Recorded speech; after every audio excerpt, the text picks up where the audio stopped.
नमस्कार, बहुत स्वागत है आप सभी का। मैं हूं आपके साथ ज्योति यादव। बेमेतरा राजीव भवन कांग्रेस कार्यालय में भारत रत्न देश के पूर्व प्रधानमंत्री राजीव गांधी का पुण्यतिथि मनाया गया। इस दौरान जिला जनपद पंचायत के नवनिर्वाचित जनप्रतिनिधियों का सम्मान भी किया गया। राजीव गांधी की पुण्यतिथि पर आतंकवाद विरोधी दिवस मनाया जाता है।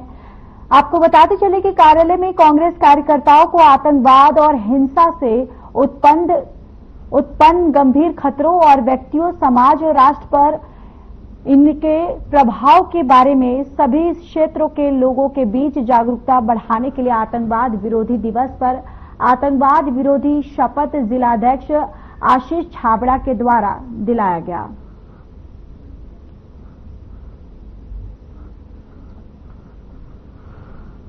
की बात है कि भारतीय जनता पार्टी की सरकार होते हुए त्रिस्तरीय पंचायत में हमारे कांग्रेस पार्टी के कार्यकर्ता चुनाव जीतकर आ रहे हैं, तो ये साफ दर्शाता है कि वर्तमान में छत्तीसगढ़ प्रदेश की जनता भारतीय जनता पार्टी के कार्यकाल से और उनकी रीति नीति से खुश नहीं है और कहीं कहीं प्रताड़ित हैं।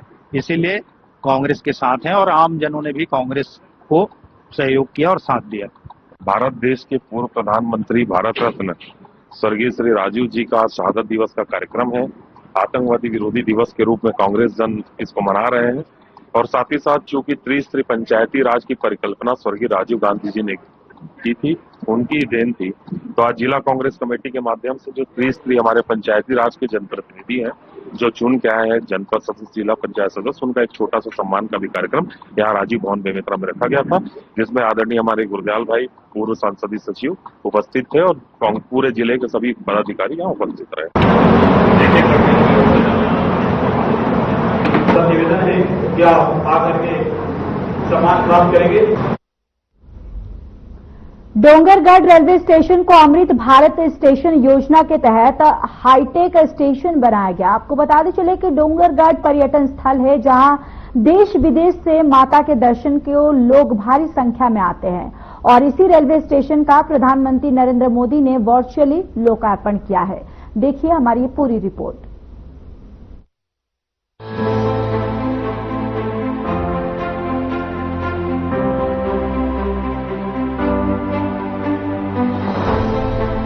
डोंगरगढ़ रेलवे स्टेशन का अमृत भारत स्टेशन योजना के तहत प्रधानमंत्री नरेंद्र मोदी ने वर्चुअली लोकार्पण किया है। केंद्र की योजना के तहत बने इस रेलवे स्टेशन का वर्चुअली लोकार्पण किया गया। इस लोकार्पण कार्यक्रम में मुख्य अतिथि के रूप में क्षेत्रीय सांसद संतोष पांडे और स्थानीय नेता सहित आमजन उपस्थित रहे। साथ ही स्थानीय स्कूली बच्चों से सांस्कृतिक कार्यक्रम का आयोजन भी रेलवे प्रशासन ने करवाया। डोंगरगढ़ के इस आधुनिक रेलवे स्टेशन में यात्रियों के लिए स्वचालित सीढ़ियां, वातानुकूलित यात्री प्रतीक्षालय, लिफ्ट और पार्किंग स्थल इत्यादि की सुविधाएं दी गई हैं। रेलवे स्टेशन के पूरे जीर्णोद्धार के लिए रेलवे मंत्रालय ने 12 करोड़ 51 लाख की लागत कर किया है। इस योजना के अंतर्गत छत्तीसगढ़ की संस्कृति से जुड़ी कलाओं और डोंगरगढ़ शहर में जितनी भी तीर्थ और आसपास की प्राकृतिक सौंदर्य को भी चित्र के माध्यम से दर्शाया गया है। आज बड़ी खुशी की बात है कि हमारे पवित्र तीर्थ स्थल माता बमलेश्वरी के इस स्थान डोंगरगढ़ में मैं तो आज देख करके आश्चर्यचकित रह गया कि पहले का स्टेशन कैसा था और आज इतना भव्य दिव्य आधुनिक स्टेशन एयरपोर्ट की तर्ज पर निर्मित किया गया है। मैं सम्माननीय प्रधानमंत्री नरेंद्र मोदी जी, अश्विनी वैष्णव जी को बधाई देता हूं, उन्हें धन्यवाद देता हूं जिन्होंने मेरे जिले के, मेरे लोकसभा क्षेत्र के इस डोंगरगढ़ को उन्होंने शामिल किया। साथ में राजनांदगांव तो है ही, आने वाले कुछ दिनों के बाद उसका भी उद्घाटन किया जाएगा, किंतु यहाँ जो व्यवस्था है बहुत ही शानदार व्यवस्था है।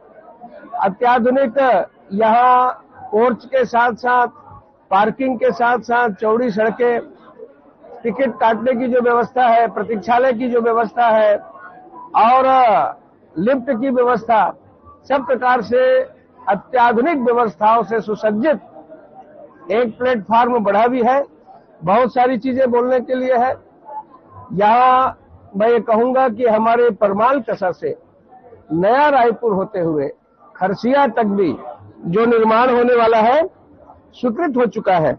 ये 7,853 करोड़ का है।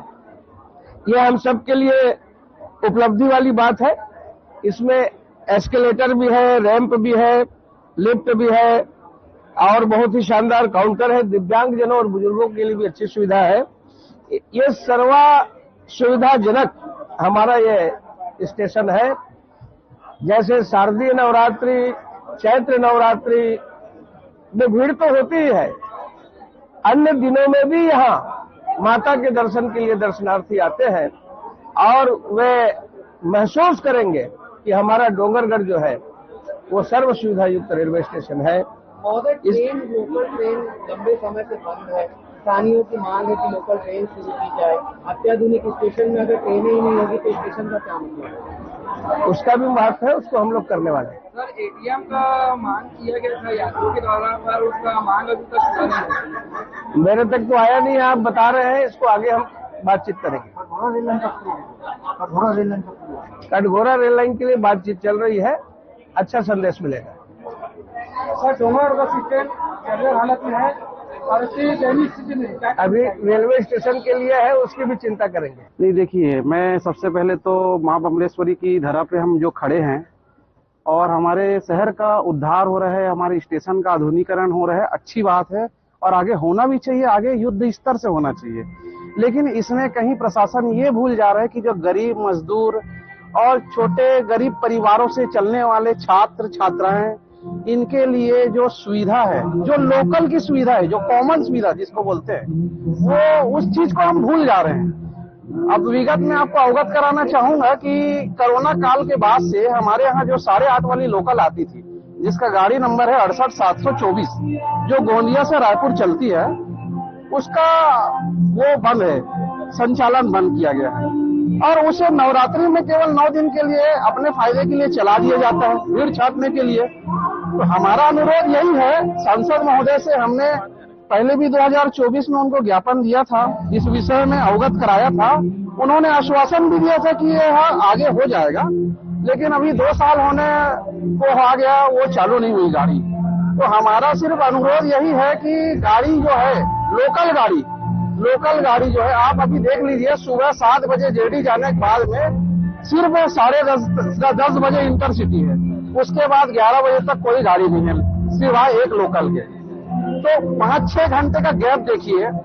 गरीब वर्ग है जिसको काम पे जाना है, दुर्ग, मुसरा, यहाँ डोंगरगढ़ से लेके पूरे मुसरा, बांकल, दुर्ग तक के लोगों को इतनी परेशानी हो रही है।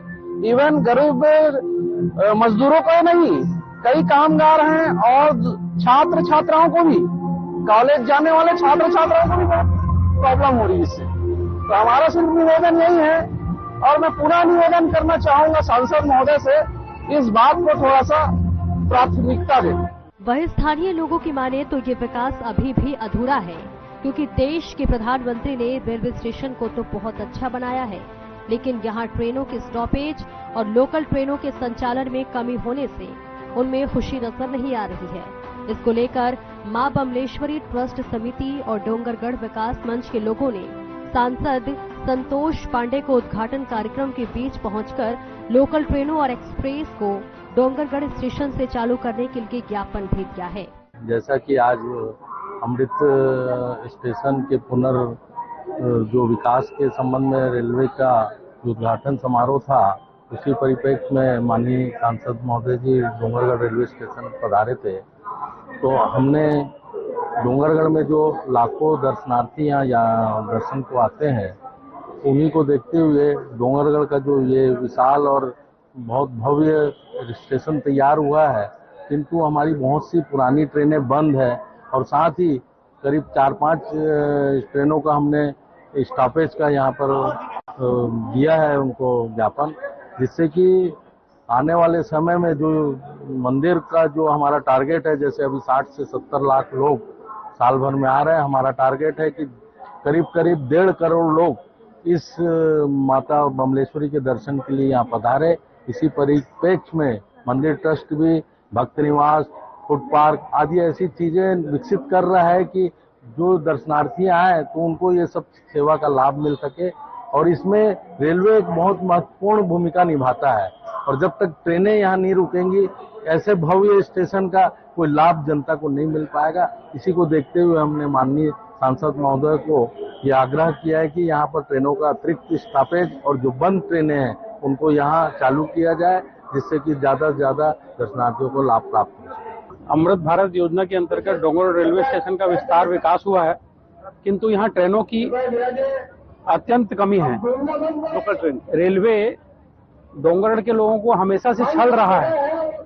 यहाँ जो पहले रेलवे का वैभव था, 100 इंजन यहाँ पे रेस्ट करते थे एक जमाने में, इस समय स्टीम इंजन होते थे। आज लोकल ट्रेन के लिए तक के डोंगरगढ़ तरस रहा है।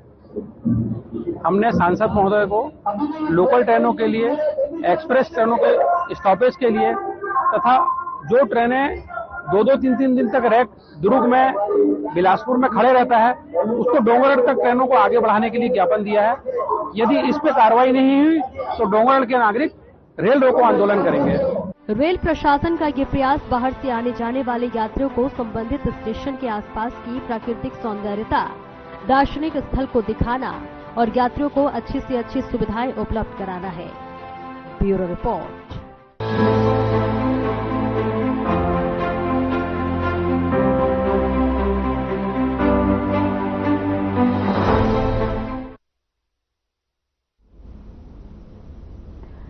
पीएम मोदी ने वर्चुअल माध्यम से अमृत भारत स्टेशन योजना के अंतर्गत छत्तीसगढ़ के 5 अमृत स्टेशन सहित देश भर के 103 पुनः विकसित रेलवे स्टेशनों का उद्घाटन किया।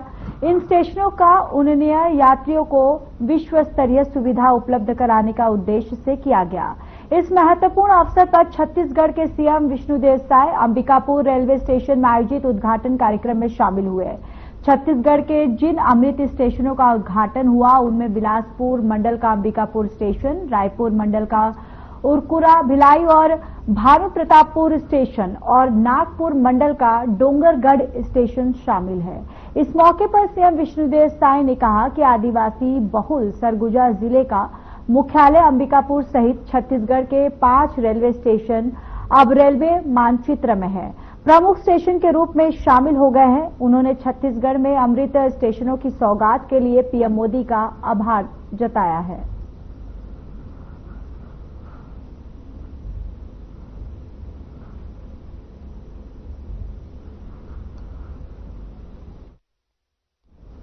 भारत सरकार द्वारा बांग्लादेश से सड़क मार्ग के माध्यम से आने वाले रेडीमेड गारमेंट्स, फल, स्नैक्स, प्लास्टिक उत्पाद, लकड़ी के फर्नीचर आदि वस्तुओं पर प्रतिबंध लगाने के निर्णय को लेकर federation of all India traders यानी कि कैट ने देशहित में उठाया गया ऐतिहासिक, साहसिक और निर्णायक कदम बताया है।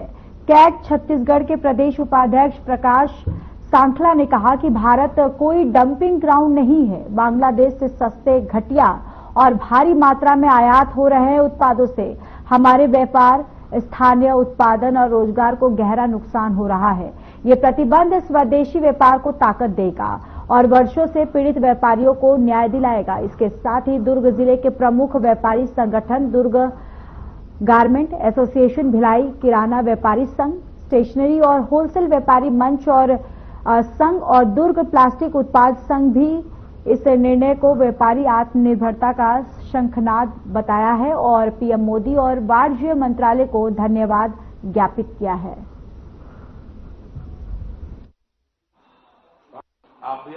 भारत ने बांग्लादेश से जो आ रही वस्तुएं हैं उस पर जो प्रतिबंध लगाया है उसका जो है पूरा व्यापारिक संगठन बहुत स्वागत और ऐतिहासिक जो निर्णय है उसका स्वागत करता है। और बांग्लादेश सरकार, भारत सरकार ने बांग्लादेश से सड़क मार्ग से जो रेडीमेड गारमेंट्स, फल और पेय पदार्थ, स्नैक्स, प्लास्टिक उत्पादन, लकड़ी का फर्नीचर वगैरह जो भी आता है उससे क्या होता है कि वो मतलब व्यापारियों के देश हित के लिए जो ये कदम भारत सरकार ने उठाया है ये मतलब हर व्यापारी के लिए ऐतिहासिक और निर्णायक है। और व्यापारी जो है बहुत ज्यादा परेशान था इससे, जो उनका हल्का क्वालिटी का जो माल आ रहा था, कपड़े हो गया, पेय पदार्थ हो गया और काफी चीजें जो आ रही थी उससे व्यापारी बहुत परेशान था। और व्यापारी परेशान इसलिए था कि वहाँ हल्की वस्तु आती थी और हल्की वस्तु आने के कारण जो है बाजार में उसको विक्रय करके आज चाहे दुर्ग को हो, राजनांदगांव हो, भिलाई हो, आसपास के सभी व्यापारी जो है बर्बादी की कगार पर आ गए थे। और ये निर्णय केंद्र सरकार की देशभक्ति और व्यापारियों के सम्मान की पुष्टि है। इसकी शुरुआत कहाँ से हुई? इस निर्णय की शुरुआत, निर्णय जो भारत सरकार ने लिया है, हाँ। इसकी शुरुआत कहाँ से हुई? ये व्यापारी काफी समय से जो है इसके लिए लगे हुए थे, प्रयासरत थे व्यापारी। और ये व्यापारियों की बात जो है हम लोगों ने इसको कई बार कैट के द्वारा उठाया और उसके बाद में जब अभी व्यापारियों की बात मोदी जी के द्वारा और हमारे वाणिज्य कर मंत्री द्वारा जो सुनी गई और बहुत अच्छे से उसको जो है प्रतिबंध लगा दिया, तो व्यापारी के मन में बहुत उत्साह है। और व्यापारी आगे भी यही चाह रहा है कि आज जो पाकिस्तान से भी जो व्यापार हो रहा है उस व्यापार को भी जो है पूरा प्रतिबंध कर दिया जाए और कोई व्यापार उनसे न किया जाए। वो जो आज भारत के साथ जो किया है, घिनौना काम जो किया है, उससे पूरा जो पाकिस्तान का व्यापार बंद कर देना चाहिए। मेरा वो व्यापार पूरे व्यापारियों की तरफ से मैं बोल रहा हूँ कि उस मतलब उनके साथ जो व्यापार हो रहा है उस व्यापार को पूर्णतः रूप से बंद कर देना चाहिए। एक आखिरी सवाल, बांग्लादेश से सामान आने बंद हो गए, लेकिन यहाँ से भी तो सामान बांग्लादेश जाता होगा, तो उसमें व्यापारियों को नुकसान नहीं है? नहीं, तो वो अपने आप बंद हो जाएगा ना। जब मैं आपसे मतलब माल ही नहीं लूंगा तो मैं पैसा किस चीज का दूंगा? तो वो क्या होता था, आदान प्रदान होता था। तो इसलिए अब दोनों चीज रुक जाएगी, तो वहां से पूरा अपना कनेक्शन ही कट जाएगा, तो व्यापारी अपने आप हर चीज से संतुष्ट रहेगा। तो स्वदेशी जो माल है उसकी वैल्यू बढ़ेगी क्या मार्केट में? या बिल्कुल बढ़ेगी। आज भारत का जो व्यापार है, भारत का जो आज मोदी जी का तो शुरू से एक हो रहा है कि लोकल फॉर वोकल, मतलब लोकल पे जो है ज्यादा ध्यान दो और लोकल माल बना के मतलब हर व्यापारी के हर जनहित में पहुंचे और उसका उत्पादन ज्यादा से ज्यादा हो। आप भैया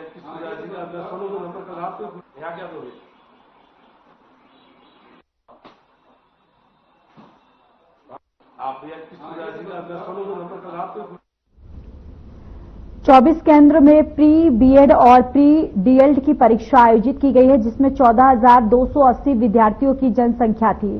प्रथम चरण में डीएड की परीक्षा संपन्न हुई और जिसमें लगभग 5,000 परीक्षार्थी शामिल हुए। पहले चरण में 24 केंद्रों में परीक्षा आयोजित हुई और वहीं प्रति चरण में 53 केंद्रों में परीक्षा आयोजित होगी।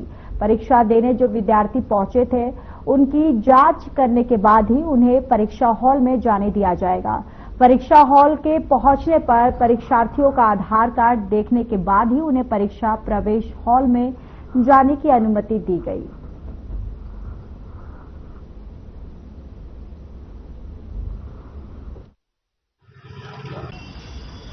आज हमारा बीएड का एग्जाम था और मॉर्निंग शिफ्ट में था, सेकंड शिफ्ट में डीएलएड का होने वाला है। इसके बाद हमारा को यहाँ राजनांदगांव में सेंटर मिला हुआ था और आज बीएड का पेपर बहुत ही अच्छा आया था और जिस टाइप से हमने तैयारी की थी उससे अच्छा आया था। जैसे सामान्य ज्ञान हो गया है, इंग्लिश है, हिंदी है, सभी बहुत अच्छे से आए थे। बस हमने जिस तरह के तैयारी की थी उस टाइम से ना हमको टाइम मैनेजमेंट थोड़ा दिक्कत हुआ और पेपर बहुत ही अच्छा आया था।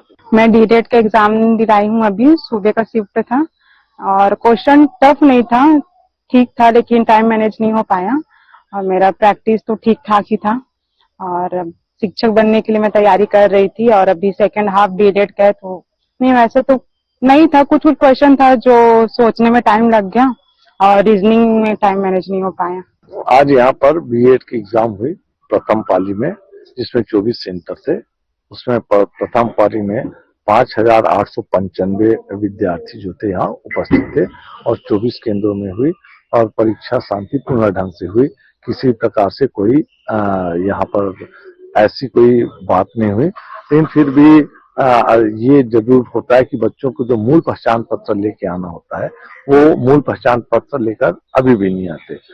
फिर उनको समझाई दी जाती है और मूल पहचान पत्र लाने के बाद ही उनको परीक्षा में प्रवेश दिया जाता है। इस बार किसी भी परीक्षा में इस प्रकार से कोई भी समस्या यहाँ पर नहीं आई। दर्ज कितने थे और एब्सेंट कितने? लगभग 5,895 जो थे वो उपस्थित हुए और 2,706 जो है वो अनुपस्थित हुए। ये टोटल यहाँ की संख्या थी। अभी शाम को फिर से डीएड की परीक्षा होगी, उस डीएड की परीक्षा में 53 सेंटर में परीक्षा होगी। चलिए यहाँ रुकेंगे एक छोटे से ब्रेक के लिए, जल्द हाजिर होंगे।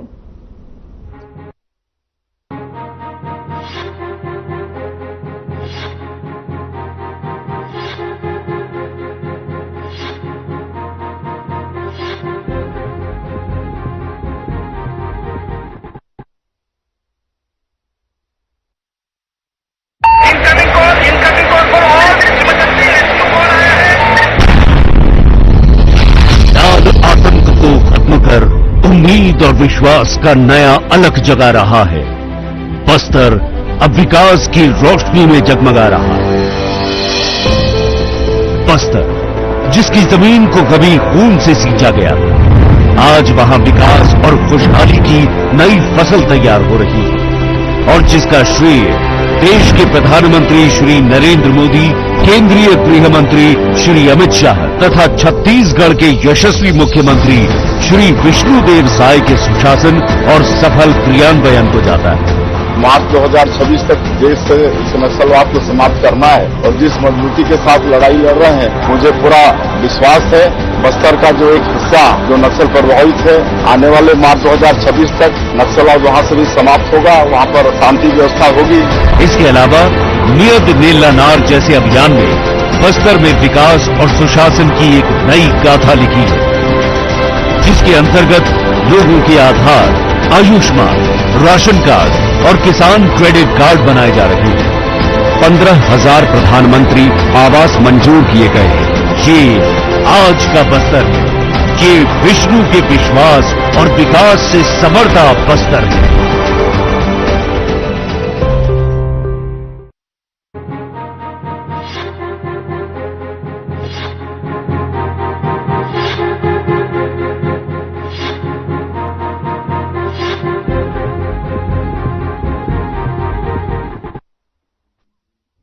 ब्रेक के बाद स्वागत है आप सभी का। रायपुर में सीएम विष्णुदेव साय ने प्रेस कॉन्फ्रेंस की है। उन्होंने क्या कुछ कहा है, चलिए आपको सुनवाते हैं। PS2 CM श्री सुबोध कुमार सिंह उपस्थित हैं। ADG नक्सल ऑपरेशन श्री विवेकानंद जी उपस्थित हैं। हमारे CRPF के IG उपस्थित हैं। हमारे बस्तर रेंज के IG P सुंदरराज उपस्थित हैं और हमारे और ऑफिसर उपस्थित हैं। इनका भी SP नारायणपुर भी उपस्थित हैं। मैं इनका भी अभिनंदन करता हूं। और बंधुओं, आप सभी जानते हैं कि राष्ट्रीय सुरक्षा के लिए नक्सलवाद बहुत बड़ा खतरा है। हमारा ये छत्तीसगढ़ जो समृद्ध सांस्कृतिक विरासत के लिए, घने वन क्षेत्र के लिए और विभिन्न जनजातीय समुदायों के लिए जाना जाता है, लंबे समय से नक्सल चुनौतियों से जूझ रहा है। नक्सलवाद ने बस्तर क्षेत्र में वहां के नागरिकों और विशेषकर जो हमारे जनजातीय समाज के लोग हैं, उनको भय, हिंसा और असुरक्षा के माहौल में जीने के लिए विवश किया है और उन्हें स्वास्थ्य, शिक्षा जैसे मूलभूत सुविधाओं से भी वंचित इस नक्सलवाद ने कर दिया है।